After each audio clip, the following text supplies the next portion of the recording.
రైతులకు good news చెప్పింది. జొన్న మొక్కజొన్న కొనుగోలుకు నిధులు కేటాయిస్తూ నిర్ణయం తీసుకుంది. ఈ మేరకు వ్యవసాయ శాఖ మంత్రి తుమ్మల నాగేశ్వరరావు వివరాలను వెల్లడించారు. తెలంగాణ ప్రభుత్వం రైతులకు గుడ్ న్యూస్ చెప్పింది. జొన్న మొక్కజొన్న కొనుగోలుకు నిధులు కేటాయిస్తూ నిర్ణయం తీసుకుంది. ఈ మేరకు వ్యవసాయ శాఖ మంత్రి తుమ్మల నాగేశ్వరరావు వివరాలను వెల్లడించారు. మొక్కజొన్న కొనుగోలుకు 1800 కోట్లు, జొన్న కొనుగోలుకు 1100 కోట్లు కేటాయించినట్లు మంత్రి తెలిపారు.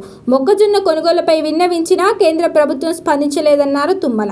రైతులను ఆదుకునేందుకు రాష్ట్ర ప్రభుత్వం ముందుకొచ్చిందన్నారు. రైతులను కాపాడేందుకు కొనుగోలు చేపట్టాలని సీఎం రేవంత్ రెడ్డి నిర్ణయించినట్టు మంత్రి తుమ్మల పేర్కొన్నారు. మొక్కజొన్న సేకరించేందుకు ఇప్పటికే 4000 కోట్లు విడుదల చేశామని, తాజాగా 1800 కోట్ల కేటాయింపులతో మొత్తం 5800 కోట్లకు చేరిందన్నారు.